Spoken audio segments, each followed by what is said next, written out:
Boa tarde a todos, sejam todos muito bem-vindos. Hoje eu estou ao vivo aqui da minha sala, que eu vim aqui para a clínica para poder resolver algumas coisinhas. Só fazendo uma horinha até o Dr. Cristiano entrar, que ele está lá na casa dele, né? Só para avisar que os nossos atendimentos eles continuam online. Para poder preservar vocês, pacientes, e poder preservar aqui a nossa equipe, os nossos colaboradores. O Dr. Cristiano vai falar um pouquinho para vocês sobre como é que está a situação hoje com o coronavírus aqui na clínica. Nós já recebemos aqui umas 10 perguntinhas de pacientes e que nós vamos tirar todas as dúvidas. Olha, ele já entrou. E nós vamos também tirar as dúvidas de vocês que estão online. Então, o Dr. Cristiano está quase entrando, a gente só está esperando conectar, tá? Para poder começar, o número de pacientezinhas online está subindo, já está conectando, para que todas possam acompanhar desde o começo esse nosso bate-papo, que a gente está aqui toda semana. Tá conectando, aqui parece para mim que tá conectando, mas vocês sabem que tudo que é ao vivo tem um delay, a internet às vezes não pega. Vamos esperar mais um pouquinho, que aparece para mim aqui que ele já está quase entrando. Fica nesse conectando. Vamos ver aqui o que acontece. A Marina, que está de longe, pode me dar um help. Marina, o Dr. Cristiano não conecta. Você sabe o que está acontecendo? Caiu. Vamos tentar de novo. Cristiano, adicionar. Vamos ver se agora conecta. Eu acho que agora vai. Cris, você me ouve? Estou te ouvindo bem. Mas eu não estou te vendo, Cris.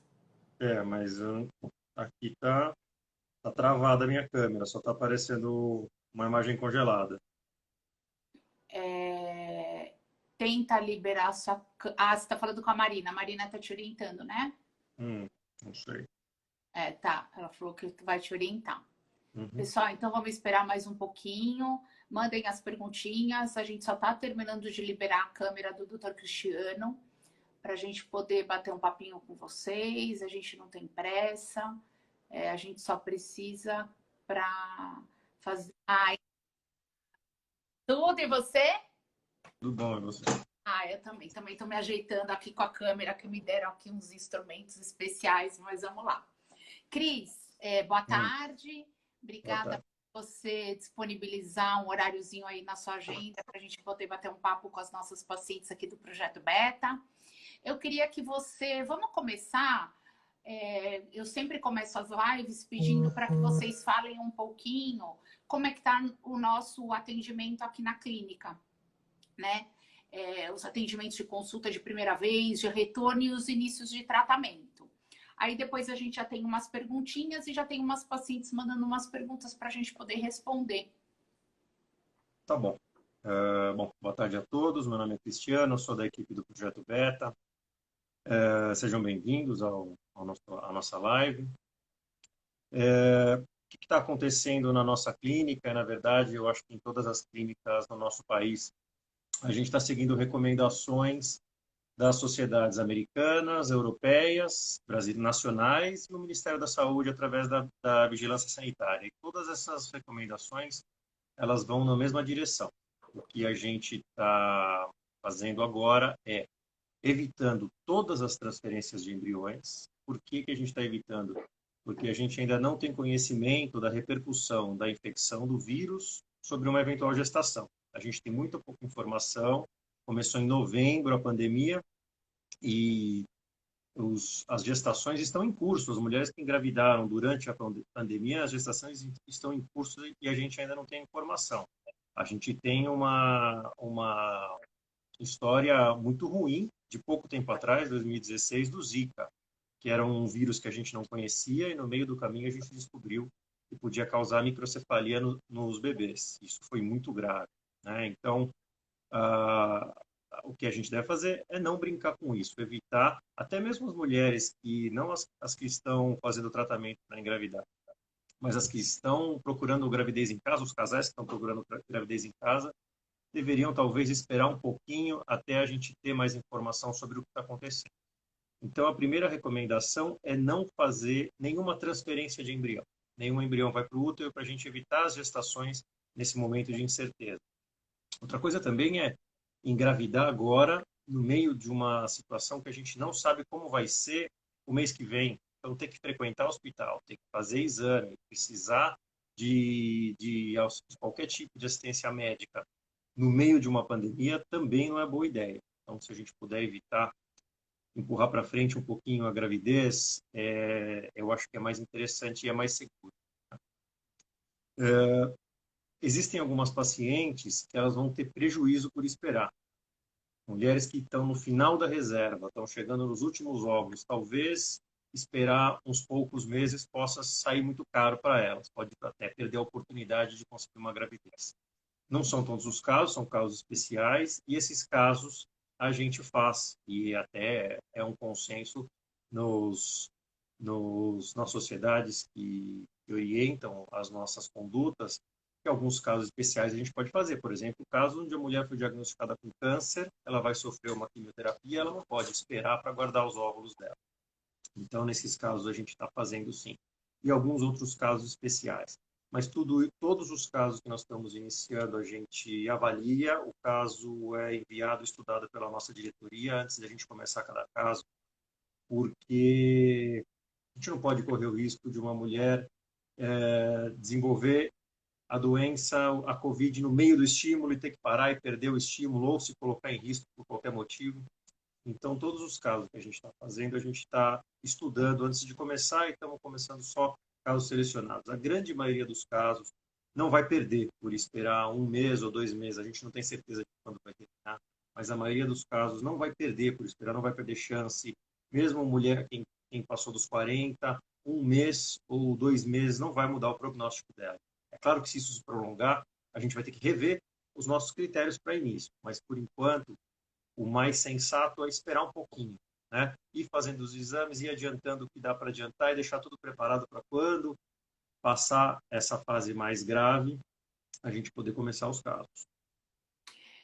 Eu tenho atendido alguns telefonemas, inclusive eu estou com o telefone aqui aqui da clínica tocando na minha casa, e o que eu sinto, Cris, é que as pacientes estão muito resistentes em agendar as consultas e o retorno online. Eu gostaria que você falasse um pouquinho da sua experiência, como é que está sendo isso, e orientar essas pacientes para que elas não esperem pelas consultas. A minha experiência foi boa e me surpreendeu. Eu era muito resistente a fazer consulta online porque eu acho que o contato pessoal, o contato humano é importante numa consulta, principalmente numa consulta de fertilidade que tem um componente emocional muito forte, não é uma consulta como uma consulta de gripe. Então, eu comecei a fazer as consultas com um pouquinho de resistência, mas achei que foi super bacana, está funcionando bem. O Zoom está funcionando bem melhor que o WhatsApp, então estou preferindo fazer as consultas pelo Zoom. Mas com uma conexão de internet boa, está funcionando bem. As pacientes, pelo menos as que eu atendi, eu entendi que ficaram satisfeitas. Eu também achei interessante. A gente consegue trocar a maioria dos exames por WhatsApp ou por e-mail. Isso funciona bem também.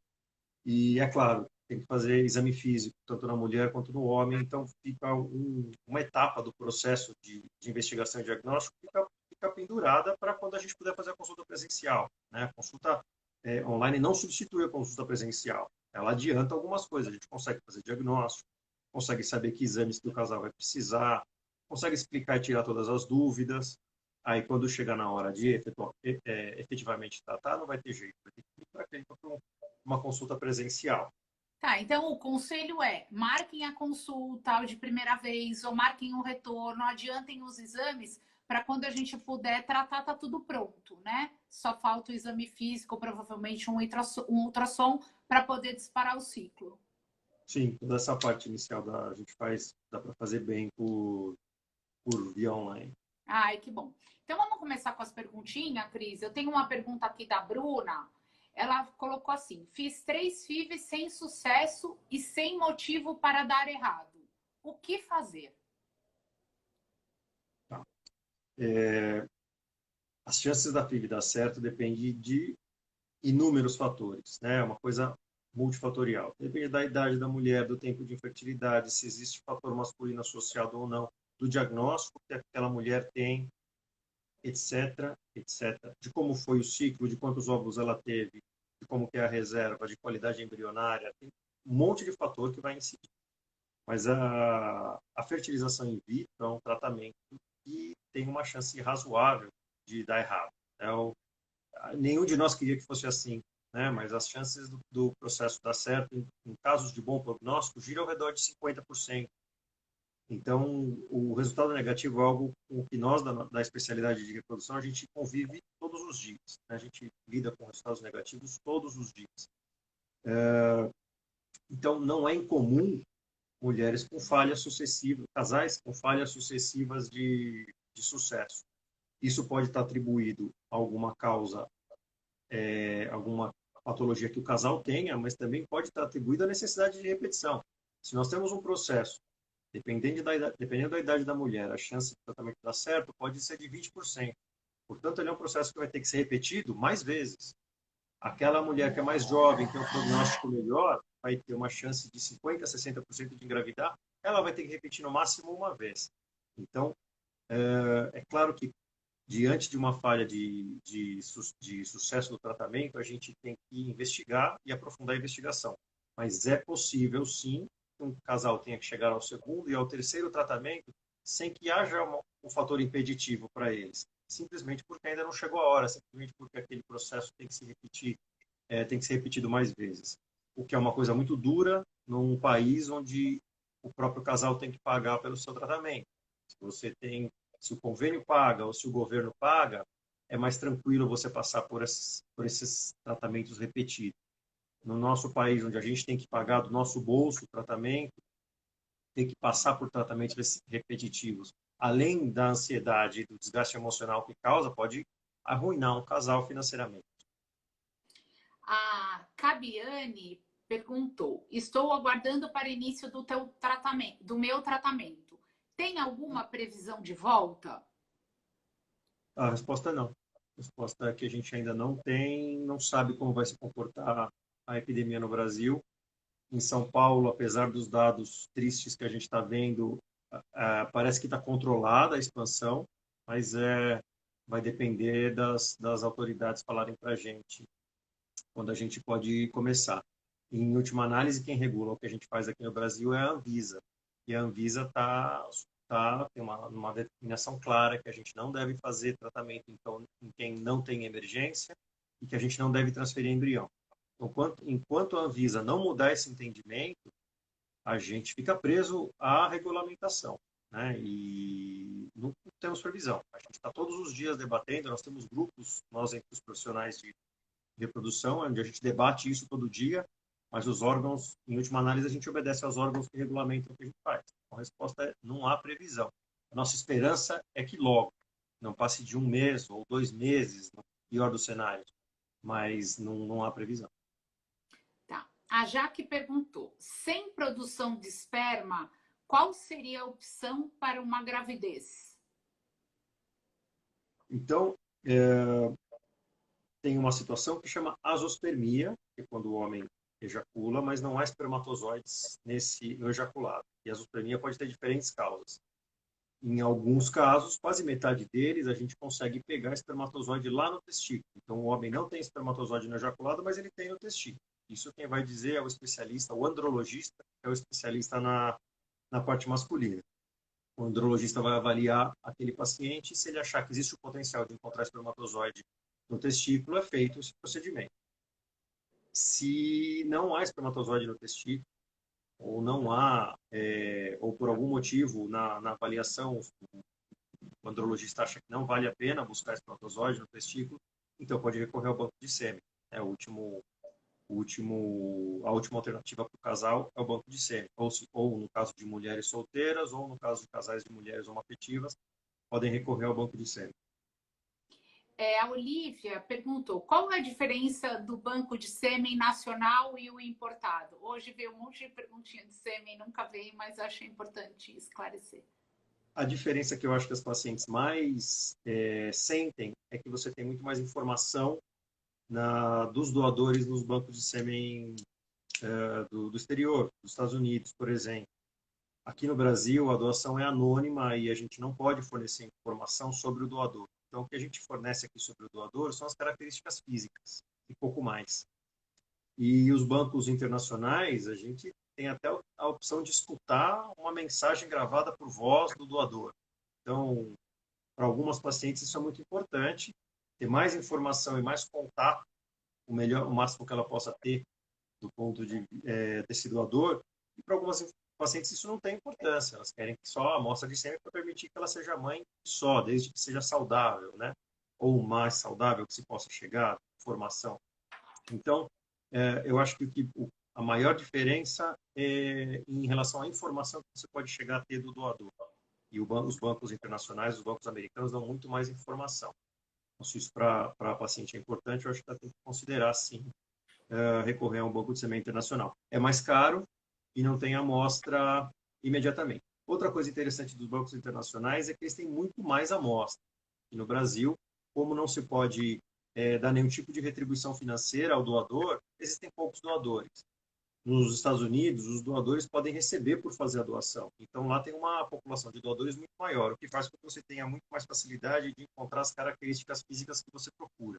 Então, uma outra coisa, às vezes algumas características a gente não encontra aqui no Brasil e encontra em bancos internacionais, né? Então, eu acho que vale a pena, quando a paciente tiver, os casais ou as pacientes estiverem decidindo por um banco, dar uma olhadinha nos sites dos bancos internacionais, estão todos em português, e pesquisar, e aí tomar a decisão do que for melhor para ela.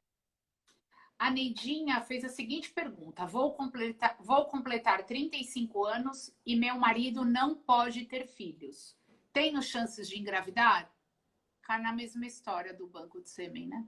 Sim, sim, tem. Claro que tem chance de engravidar através de tratamento de reprodução assistida, mas precisa entender o diagnóstico do marido dela, né? Não pode ter filhos porque é vasectomizado, o sêmen está mais ou menos, o sêmen está zerado, então depende do nível de alteração, o tratamento vai ser mas sim, tem chance de tratamento. E como o resultado do tratamento depende muito mais da idade da mulher do que do problema do homem, ela tem chances boas, com 35 anos ela vai ter chances boas de engravidar. A Aide fez a seguinte pergunta: sou laqueada, tenho 45 anos e já tive 4 gestações. Posso fazer a FIV? Desculpe, qual é a idade dela? 45. 45 anos ela pode fazer a FIV, só que mulheres com mais que 43 anos, a chance de conseguir uma gravidez é muito, muito, muito baixinha. Apesar dela ter sido super fértil, né? Depois dos 40 anos a qualidade do óvulo começa a diminuir e a fertilidade vai diminuir. Então, se a gente fizer uma FIV e usar os óvulos dela, do ponto de vista técnico é possível fazer, mas o desempenho desses óvulos vai acabar sendo muito pobre e os resultados vão ser muito pobres, da ordem menor do que 5% de chance de gravidez. Então, a gente acaba não recomendando que faça, porque a chance é muito baixa. É um desgaste financeiro e emocional muito alto, né? Não é que é vedado fazer, mas é muito pouco interessante do ponto de vista de sucesso. Agora, ela pode recorrer a óvulos doados, onde ela vai ter uma chance muito alta de gravidez, muito boa de gravidez, porque aí então os óvulos vão ter uma idade menor do que 35 anos. E aí a idade dela de 45 anos não influi. Ela pode engravidar aos 45 anos. A questão é a qualidade do óvulo. Tá. A Marília fez a seguinte pergunta: quais os riscos que o Covid-19 traz para a gestação? Não sabemos. E é justamente porque nós não sabemos que a gente deve evitar a gravidez agora, né? A gestação pode levar a uma depressão do sistema imune. O H1N1 matava a gestante, né? Teve muita gestante que ficou doente, teve complicações graves, gestante que morreu durante a epidemia do H1N1. Parece que o Covid não é assim tão grave para a gestante, mas a gente não sabe para o bebê. Então, em medicina, quando a gente não sabe, a gente não faz. A gente vai, por isso que a gente está um pouquinho parado e recomendando que não se engravide agora. Tá. Aqui a última perguntinha que eu tenho de quem enviou, a gente tem algumas online também. Você já falou no começo dessa nossa conversa, mas a Renata perguntou o seguinte: tem clínicas que continuam atendendo normalmente. Por que que o projeto Beta interrompeu com os tratamentos? Eu não sei responder. A gente segue o que a Anvisa diz, né? No projeto Beta, a gente segue as normas exatamente como elas são e como elas devem ser seguidas. Então, nós não estamos completamente fechados. Está fazendo consulta online e a gente está sempre fazendo os casos das pacientes. Nós caracterizamos como casos que têm emergência em fazer. Então, nós estamos fechados, nós estamos sim fazendo tratamento. Não estamos fazendo transferências, né? Mas tratamento para guardar embriões ou para guardar óvulos de pacientes que vão ter um prejuízo em esperar 1 ou 2 meses, esses casos são raros, né?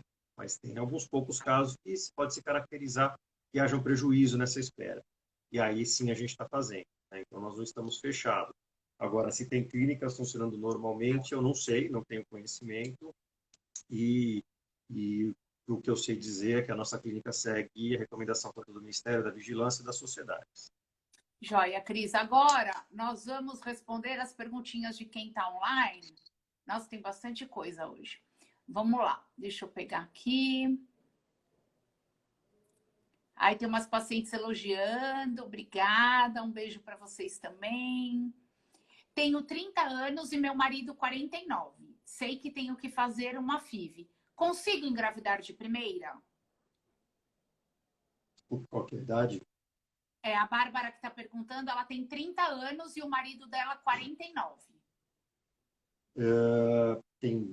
como eu falei, tem outras variáveis para a gente saber as chances do casal de engravidar, mas 30 anos, a idade é uma das variáveis mais importantes e 30 anos é uma idade com potencial muito bom. Engravidar de primeira, a chance de engravidar, se não houver nenhuma outra patologia junto, ela está entre 50% e 60%.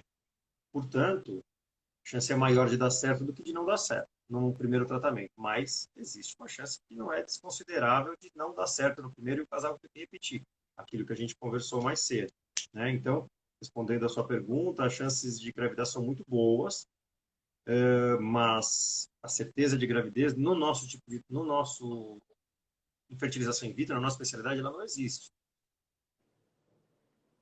Tá. A Neidinha está fazendo a seguinte pergunta. Tenho 35 anos, completo 35 anos agora em maio, e meu esposo não pode ter filhos devido a um problema de cachumba na adolescência. Qual que é a chance que tenho para engravidar de primeira? Então, a chance de engravidar de primeira é aquilo que a gente falou, né? Não depende de vários fatores e varia de casal para casal, dependendo do diagnóstico, idade da mulher, etc. O que ela tem que fazer, o marido tem que ser avaliado por um especialista, por um andrologista, para saber se existe chance de haver produção de espermatozoides. E aí ela conseguir fazer uma fertilização in vitro com os espermatozoides deles ou não, né? A chance varia muito de acordo com a idade da mulher e o diagnóstico do casal. Então é muito difícil a gente estabelecer chance aqui na live sem conhecer o caso em detalhes, né? Com muitos detalhes, não só a idade da mulher. Boa tarde. Vou completar 40 anos e estou obesa. E quero muito ter um bebê. E meu marido fez vasectomia há 20 anos. Será que é possível uma gravidez? É possível, sim. É possível uma gravidez, sim. 40 anos, as chances já não são de 50%, são um pouquinho mais baixas, mas a chance de ter um bebê com o marido vasectomizado é possível, sim. A gente faz fertilização in vitro e a gente vai pegar espermatozoide lá do testículo para poder fertilizar esses ovos. É claro que ideal é perder um pouquinho de peso, porque para melhorar uma série de parâmetros do tratamento, inclusive as chances dele dar certo, e também para melhorar a saúde dela durante a gravidez, né? Aumenta a chance de diabetes gestacional, hipertensão gestacional, aumenta a chance das complicações. Então, se ela puder perder peso, antes do tratamento, melhor. Mas tem uma balança que é difícil também, porque ela não tem 2 anos para perder peso. A chance dela com 42 vai ter caído bastante em relação ao que ela tem agora. Então, o ideal é ela procurar o médico, procurar o especialista, já conversar, fazer avaliação de reserva ovariana, ver quanto que ela está acima do peso, colocar todas as coisas na balança para traçar a melhor estratégia. Tá. Com que idade é considerada uma boa doadora de óvulos para poder efetuar a doação? As doadoras, as mulheres podem doar óvulo até 35 anos. Isso. Até 35 anos, a qualidade dos óvulos é boa, o potencial desses óvulos é muito bom. Depois de 35 anos, começa a cair o potencial desses óvulos. Não que 36 é ruim, mas a partir de 35 começa a diminuir o potencial. Então, existe uma norma que é seguida em todos os países, que a gente só pode recrutar doadoras até 35 anos, quando esses óvulos ainda estão com muito boa qualidade. Doutor, tenho 46 anos, sou laqueada há 21 anos. Quero engravidar novamente. Eu tenho chance? Tem chance de engravidar, porém não com óvulos próprios. A chance de engravidar é o que eu falei agora da paciente de 45 e a mesma coisa, mas até um pouquinho pior para quem tem 46. Nós não temos, por exemplo, nenhuma gravidez de mulheres com 46 anos usando óvulos próprios. Né? A chance é muito remota, é muito baixinha, a ponto de não valer a pena. E, então, ela pode sim engravidar, mas com óvulos doados, com óvulos mais jovens. Então, na verdade, não é a mulher que fica velha para engravidar, são os óvulos que passam por um processo de envelhecimento muito cedo. Quem tem 45 anos é jovem e pode perfeitamente levar uma gravidez. Os óvulos já não têm o mesmo potencial. É por isso que hoje a gente está recomendando que quem está deixando para engravidar mais tarde, que guarde óvulos, antes de fazer 40 anos. Você guarda os seus óvulos e quando você tiver 40 e pouco, você vai poder engravidar sim, com aqueles óvulos que estavam mais jovens de quando tinha menos de 40, se possível até 35. Guardar os óvulos. Doutor, por que fazer a transferência em D3 e não em D5? É um padrão do projeto Beta? Não, não é um padrão. Tem um mito que é assim, transferência em D5 é melhor que transferência em D6, em D3. É uma meia-verdade, né? Não é uma verdade absoluta. A resposta é depende, fazer em D3 ou D5. Fazer transferência em D5 faz muito sentido quando a gente tem muitos embriões e precisa selecionar os melhores para transferência. Então, a gente deixa a própria natureza selecionar os embriões. Eles mesmos mostrarem que eles são os melhores. Eu tenho 10 embriões, eu preciso escolher os 2 melhores, a gente deixa até o 5º dia. Muitos deles vão se perder, vão parar de se desenvolver, e a gente vai pegar e escolher entre aqueles que chegaram ao 5º dia. Então, faz muito sentido deixar para o 5º dia. Eu tenho um embrião. Será que é melhor colocar no útero em 3º dia ou deixar no laboratório até o 5º? Eu não vou escolher embrião, porque eu só tenho um. E o embrião não melhora no laboratório do 3º para o 5º dia. O embrião que está no 3º dia é o mesmo que está no 5º dia. Então, existe uma corrente de pensamento que é assim: vamos colocar esse embrião e deixar ele no útero para dar a melhor oportunidade para ele. E outra corrente de pensamento que é assim: vamos esperar até o 5º dia, porque se ele nem chegar, eu já nem ponho no útero. O que a gente faz no projeto Beta? Discute caso a caso com a paciente e tenta aconselhar a paciente do que for melhor para ela, respeitando a vontade dela. Né? Então, tem paciente que fala assim, mas eu quero transferir em 5º dia. Não tem problema, a gente explica os prós e contras de transferir em 5º dia e transfere. Eu acho que a coisa mais sensata da gente fazer hoje em dia não é transferência em dia 5 para todo mundo, transferência em dia 3 para todo mundo. A coisa mais sensata que tem que fazer é assim, tomada de decisão compartilhada. Sentar com a paciente, com o casal e tomar a decisão de maneira compartilhada. Explicar todos os prós e os contras que a gente tem e tomar a decisão junto com o casal. Acho que é o melhor que a gente faz. Né? Não dá para baixar um decreto na clínica e falar que isso aqui só transferência em dia 5, nem aqui só transferência em dia 6, em dia 3. Eu acho que a gente hoje toma as decisões junto com o casal. E as condutas personalizadas, né, Cris? Que é importante não fazer igual para todo mundo, né? Sim, claro. Não tem como fugir de uma coisa chamada protocolo. E a gente, todas as condutas médicas no mundo inteiro são baseadas em protocolos. Eu não posso inventar da minha cabeça um tratamento, nem a paciente pode inventar da cabeça dela o tratamento dela. A gente tem protocolos. Agora, tem protocolos que se adequam melhor a cada tipo de paciente. Isso a gente pode discutir, discute com o casal o que a gente considera que é melhor, tenta aconselhar e o casal tomar a decisão deles junto com a nossa orientação do que é melhor para ele. Tá. Tem uma paciente aqui perguntando de valor de sêmen nacional e internacional, a gente não sabe, tá? Também não sei.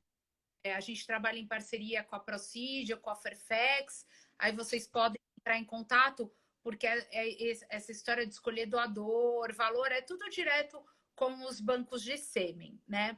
É da ordem de 3, 4 mil reais, para entender o tamanho, né?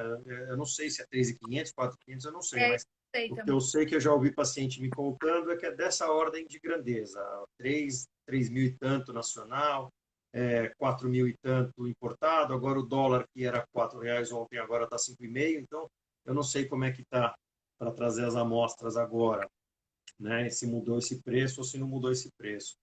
Liguem no banco, né? Fácil, é só colocar no Google. Tem o Procid, tem o Fairfax, tem o Califórnia, tem 3 ou 4 bancos.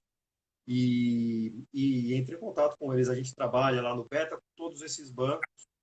E aí vocês podem se informar de quanto custa cada amostra, quanto está custando. A Cristiane Mota está perguntando, doutor, estou tomando Dufaston, pois tenho ovário policístico e não menstruo regularmente. Meus embriões estão congelados com vocês, aguardando a pandemia passar para a gente poder implantar. Devo continuar tomando Dufaston? Por esse tempo que não dá para não vamos fazer consulta online, tá? Muito menos em live, mas por esse tempo que a gente deve esperar, que não deve ser muito, não faz diferença. Tomado Faston ou pílula qualquer, a mulher que tem ovário policístico, ela deve menstruar com alguma frequência, ela não pode ficar anos sem menstruar. Então, a gente ou dá pílula anticoncepcional ou a gente dá uma progesterona, que é o do Faston, para menstruar de vez em quando. 1 ou 2 meses sem menstruar não faria diferença. Se ela tem alguma dúvida, é só ligar lá no Beta. A equipe de enfermagem tem um médico também junto de plantão lá sempre, que a gente orienta como ela deve usar o do Faston ou não. Mas no período de pouco tempo, não faria muita diferença usar a pílula do Faston ou não usar nada, tá? Dá uma ligadinha lá na clínica e a gente te orienta como você deve proceder por enquanto a gente não sabe quando vai transferir os embriões. Joia. Agora aqui, Cris, tem umas pacientinhas. Você consegue ver os comentários ou não? Mas passa muito rápido. Ah, E só tá. tem meia tela aqui. Ah, entendi. Então, tem umas pacientes aqui te elogiando, tá? O doutor Cristiano sempre muito ponderado, fez minha transferência, hoje eu tenho minha Catarina nos braços, agradecer as Legal. respostas. Um beijo para todas. Eu já vi a Lu Lopes também por aí, passando. Um Ó, beijo. graças ao doutor Cristiano, temos o nosso Lucas. Logo, logo volto para pegar mais um, tá mandando um beijo. Aí a paciente de 46 anos que você já explicou quais são as dificuldades, ela pergunta, o que é mais complicado é a qualidade dos óvulos? Sim, de todos os parâmetros que a gente tem, como eu falei, tem vários parâmetros que interferem na chance do tratamento dar certo. De todos eles, o mais importante é a idade. O maior marcador de qualidade de óvulo é a idade. É claro que tem outras coisas que podem afetar a qualidade do óvulo, tem coisas que podem afetar a reserva, mas o maior marcador é a idade. Se a gente pegar uma curva de idade de sucesso de gravidez, a partir dos 35 ela começa a fazer assim, ela começa a cair de maneira muito importante. Então, por isso que a gente fala, casal não pode ficar muito tempo, 2 anos, tentando sem saber o que está acontecendo, tem que investigar. Porque nesses 2 anos que o casal tá tentando, o tempo está passando. Então, às vezes, pega uma mulher com 40 anos que começa a tentar, ela vai investigar com 42, se ela precisar de FIV com 42, a FIV vai ajudar ela muito pouco. Tem chance, mas a chance é baixa, né? Ou se ela começar aos 42 e depois resolver procurar ajuda aos 45, ela perdeu a chance que ela tinha aos 42. Então, o que a gente recomenda, assim, não é para sair correndo e fazer FIV amanhã, mas faz a investigação. porque se tiver indicação de FIV, não pode ficar esperando. Nenhuma clínica faz milagre, as chances vão caindo conforme a idade passa. E aí aquilo que a gente já conversou aqui, diminui a chance, aumenta a necessidade de repetição de tratamento. E quanto menor a chance, mais vezes tem que repetir. E as mulheres vão acabar indo para o segundo, para o terceiro, às vezes para o quarto, um gasto financeiro sem tamanho. Então, não deve o casal, um ano, claro, um ano acho que todo casal deve tentar, salvo exceções. Mas mais do que isso, tem que procurar o especialista. Não é só procurar o ginecologista ou só procurar o urologista. Procurar o especialista ou uma clínica especializada para ser avaliado e pelo menos ter diagnóstico. Né? Tem uma trompa obstruída e outra com uma passagem muito pequena. É possível engravidar? A gente nunca fala que não é possível. Né? Eu já vi paciente engravidar com as duas trompas obstruídas, já vi paciente engravidar sem útero. Né? Então, assim, a gravidez, ela pode... A gente nunca deve falar para um casal, você não pode engravidar. Isso não é uma coisa, a não ser que a mulher já menopausou, aí é uma situação. Mas casais que estão tentando, a gente não deve falar que não engravida. Agora, se provavelmente ela já tem essa informação, é porque ela está tentando em casa e não está acontecendo a gravidez. Então, ela já testou essas trompas, tendo relações, não aconteceu a gravidez, aí ela fez o exame e encontrou essa alteração das trompas. Então, ela tem o diagnóstico de infertilidade, mais um diagnóstico de problema na trompa. Muito provavelmente, é uma candidata a precisar de fertilização in vitro. E aí, na fertilização in vitro, as chances acabam, se ela tiver uma idade razoável, as chances acabam sendo boas. Né? Mas mesmo que ela precise de fertilização in vitro, a gente não pode falar para ela que ela não pode engravidar em casa. Tenho embriões congelados aí no BET, esperando passar a pandemia para fazer a transferência. Como posso me preparar para essa transferência nesse tempo de quarentena? Durante esse período que a gente não está fazendo tratamento, não precisa fazer nada. Ficar em casa. Né? Uma boa ideia. E aí, quando a gente pede para as pacientes todas ficarem ligadas no nosso Instagram, no nosso Facebook, quando houver liberação, nós queremos retomar os tratamentos tanto quanto vocês, né? A gente quer voltar a trabalhar o quanto antes. Quando houver liberação dos órgãos responsáveis, a gente vai publicar, vocês vão ficar sabendo de um jeito ou de outro, né? A gente vai publicar e vai retomar os tratamentos. Aí sim, a gente vai começar os preparos. Aí tem um preparo específico para cada tipo de paciente, vai ter um preparo para poder colocar os embriões no útero. O preparo é muito mais tranquilo do que o estímulo ovariano. O preparo é só feito com comprimidos ou com adesivo. Não são tantas idas à clínica, são 2 ou 3 idas à clínica e a gente já coloca os embriões. As chances com esses embriões congelados são as mesmas que com os embriões frescos. Tá? Então, a volta, na verdade, é muito tranquilo. Quem já está com o embrião congelado, a volta vai ser tranquilo. Em pouco tempo a gente está colocando os embriões. A questão é que a gente não tem a resposta de quando a gente vai voltar. Tá. Eu aqui, doutor, o Damater ajuda em que na fertilidade da mulher? Damater é ácido fólico, ele não ajuda na fertilidade. O ácido fólico ele serve para prevenir malformação fetal no primeiro trimestre. Então, todas as mulheres que estão em programação para engravidar, elas devem estar usando o ácido fólico. E esse ácido fólico ele não aumenta a fertilidade de ninguém. O ácido fólico vai melhorar, vai prevenir malformação. Então, uma recomendação para qualquer mulher que está tentando engravidar, tanto em casa quanto na clínica, de ficar usando o ácido fólico. Aí tem uma outra perguntinha aqui. Doutor, posso começar a tomar o ácido fólico antes do tratamento? Pode e deve. Tá. Eu queria tirar uma dúvida. Eu fiz FIV em fevereiro, não deu certo. Veio minha menstruação dia 20 de março e até agora nada, não menstruei mais. É normal? Eu sinto muita dor na barriga. Se ela está acostumada a ter ciclos regulares e agora esses ciclos estão falhando, esperar mais um pouquinho. Claro, se tiver dor intensa, tem que procurar o pronto-socorro. Esperar mais um pouquinho e, se realmente não vier a menstruação, procurar o ginecologista dela para avaliar. Em princípio, não deve ser nada grave, só uma regularidade menstrual após o ciclo, mas se começar a demorar mais, ou se ela começar a ter sintomas, somente dor, aí não ficar esperando em casa com dor, né? procurar o pronto atendimento. Tem uma paciente perguntando se vocês estão atendendo em São José. Online. A clínica está, por enquanto, fechada. Talvez agora, quando o Dória liberar, a gente volta a fazer consulta presencial lá, mas a gente está atendendo online, sim, lá na Mater, lá em São José. Tem um monte de pergunta ainda, Cris. Como é que tá teu horário aí? Eu estou em casa. Tá. Quais são os efeitos da medicação durante a FIV? Acho que é durante a indução da ovulação, né? Sim.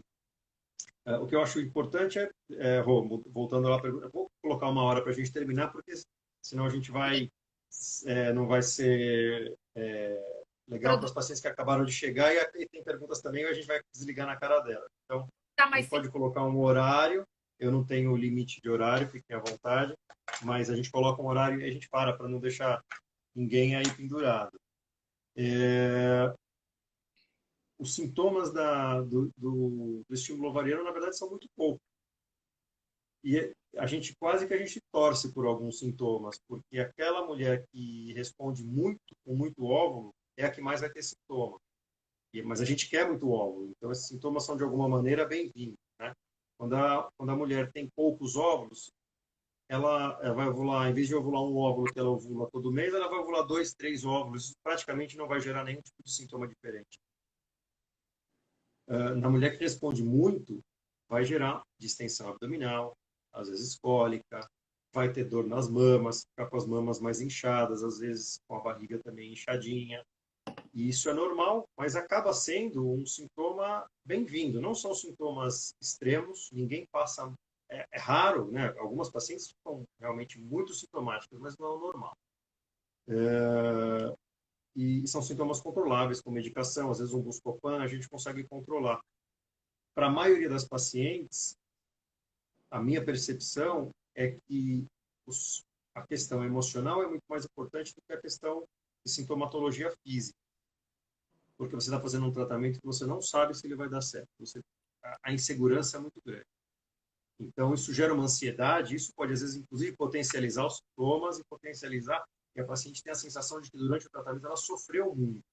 Mas, na verdade, se ela estiver bem amparada do ponto de vista emocional, durante essa parte, a gente tem lá no Beta um serviço de psicologia que é interessante. As pacientes não procuram muito, mas é muito interessante. Que pode ajudar a passar por essa fase chata, que é a fase de tratamento. Ninguém gosta de estar em tratamento. Estar em tratamento não é tratamento médico, não é bacana para ninguém. É uma fase ruim, né? Em relação à sintomatologia, ela é tolerável e contornável. São poucas as pacientes que sofrem com sintomas durante o tratamento. Eu só vou colocar aqui a última colocação, que tem o marido de uma paciente que colocou que a esposa dele está grávida, fez tratamento aqui no projeto, e ela está com umas borrinhas, né? O que ele faz? Liga aqui, conversa com a equipe de Sim.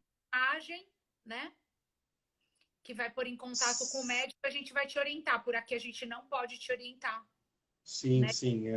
Entrar em contato lá, a equipe de enfermagem está lá o tempo todo, tem telefone fora do horário comercial também de urgência se necessário, e sempre tem um médico junto com a equipe de enfermagem lá. Então, ligar sim, claro, para a gente pelo menos poder orientar e explicar o que está acontecendo. Quem está grávida, tá tendo borra ou sangramento, vai ficar tranquila se não for atendido. Tá, então, Cris, eu queria te agradecer, tá? Foi ótimo. Eu queria ver com você se você quer deixar um recadinho aí para finalizar com as pacientes ou futuras pacientes. E avisar que quem não conhece o Projeto Beta e quer conhecer, nós vamos ter uma palestra online pelo YouTube sábado. É só ligar aqui que a gente manda o link por e-mail para vocês poderem participar. E aí nós nos colocamos à disposição para poder atendê-los da melhor forma possível. Tá bom. Eu vi um monte de paciente, ex-paciente aqui passando. Um beijo para todas. Tá? Eu estou à disposição para fazer live, para o que precisar aqui. Eu estou, como todas vocês, imagino que estejam, em casa. Tá? E também ansioso para voltar a trabalhar assim que a gente tiver a liberação. a gente vai sim voltar a trabalhar mais rápido possível.